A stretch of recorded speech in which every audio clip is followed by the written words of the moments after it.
7-0 in the first, but then I think the next 9 drives equaled about 10 points, so they couldn't really move the ball well at all. But joining us now, as you just heard, Rudy Carpenter, Sun Devil, Dallas Cowboy. Before we talk about rivalry week and that team down south, what biggest takeaway that you saw yesterday with Kyler Murray, if there were anything that you took away from him? Yeah, I don't know. I just think that's a really, difficult question. I mean, I wish I could come on here and give you guys some really sexy answer that would be super entertaining, but I mean, I don't know. Did I think that he played out of his mind and played amazing? No. I mean, usually this team needs Kyler Murray to play amazing and to play out of his mind in order for them to win. I don't think he did that. Did he still play solid football at times and had this team in a position to win? Yeah, I think that's true. And I look at this team they played against the Houston Texans. They're in the playoff hunt. Depending on the next couple of weeks, they actually have a chance to win the division. There are a lot of people who think that their quarterback is, probably going to win, offensive rookie of the year. Some people even think he should be in the hunt for MVP talks. A lot of people think he's already a top 10, quarterback in the NFL. But I don't look at the Houston Texans as a team that's, amazing. And so what it highlights again is something that I've been talking about on this show all year, regardless of who the quarterback is, which is, this Arizona roster is at the very, very best average, and they need to get better and more explosive and faster, really in every single one of their skill positions, both on the offensive and defensive side of the ball.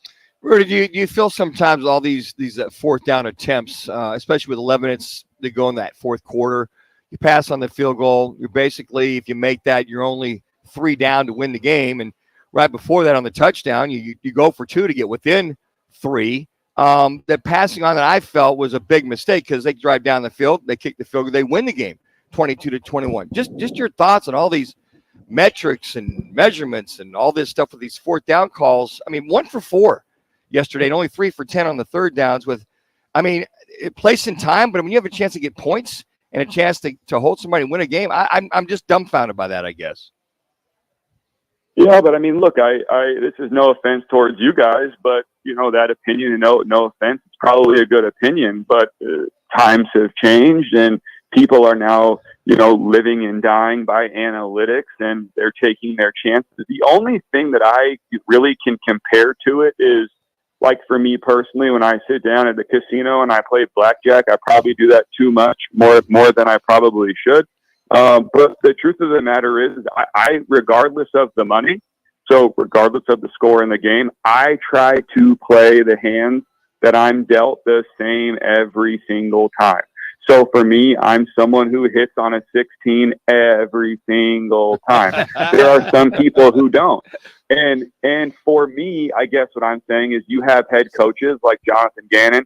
You have head coaches like Brandon Staley with the Los Angeles Chargers who they are going to play the analytics game. Whatever that analytics card tells them to do for each and every situation, they are committed to doing it. They are going to do what that analytics card tells them to do. And so for me, I can't really blame them because at least their team understands that. At least the team understands the philosophy, and at least there's consistency in the way that they think and in their thought process and how they're going to handle all of these situations. I'm still someone that thinks that in a game like football, situations matter, guys being hurt, health matters, momentum matters, how the game has been going matters. I don't think that analytics card measures for the weather in a game. Those things matter, right?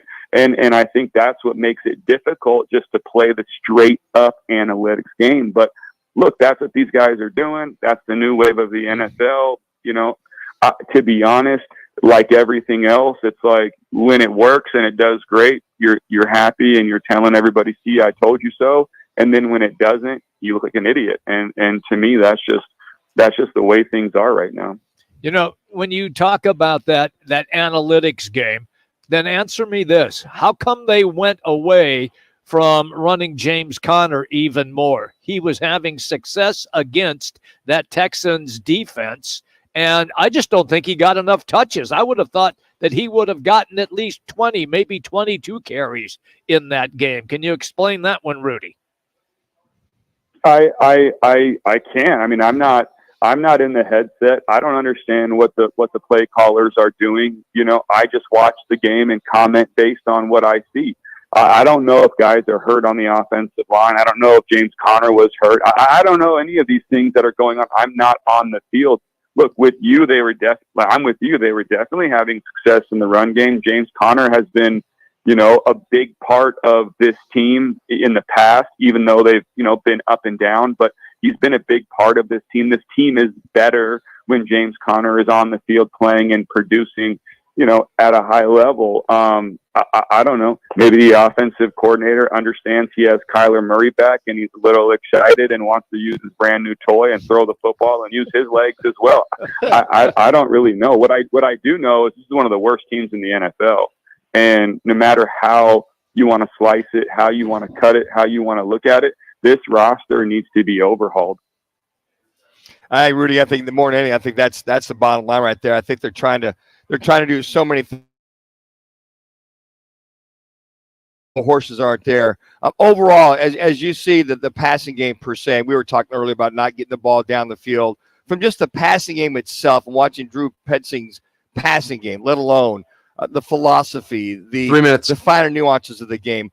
How does that look to you just initially with Kyler's first two games? You know, I give Kyler a lot of credit. I mean, when you miss as much time as he had, you're coming off the injury that you're coming off of. You know, it can be very difficult to step in, especially in the NFL, and play winning football and play at a high level. Again, I look at this situation and I say, you know, is Kyler a big reason why they won in his first game back? Yeah, I think he was a big reason why they won. This week, was he the reason why they lost? No, I don't think so. Do I think he's playing good enough even this last week to win?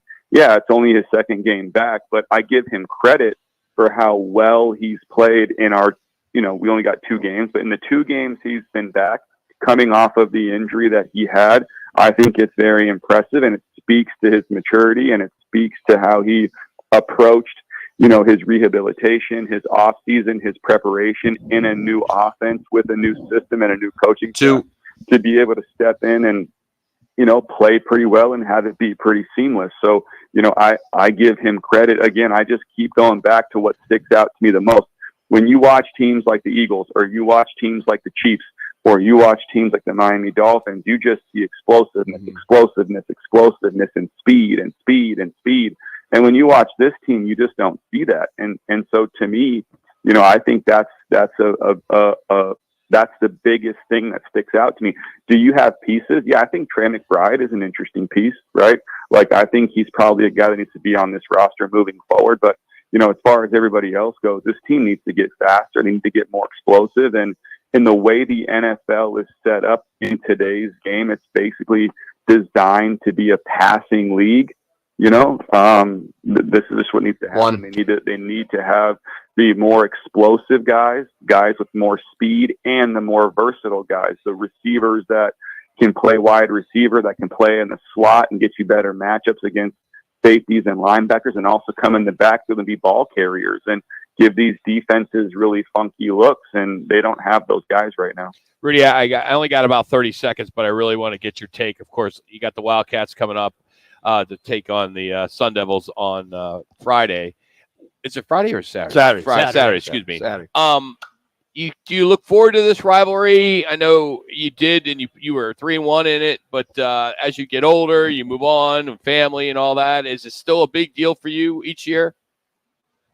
Yeah, I mean, I love watching the game. It sucks in years like this because, you know, not in years past, you know, we've had some years where both teams are good. We've had a lot of years where only one team is good and the other team isn't. We've also had a lot of years, unfortunately, where both teams aren't very good. Right now, though, I give Jed Fish a lot of credit. He's got that team playing good football. He's done a great job turning that program around and coaching his ass off. I give him a lot of credit.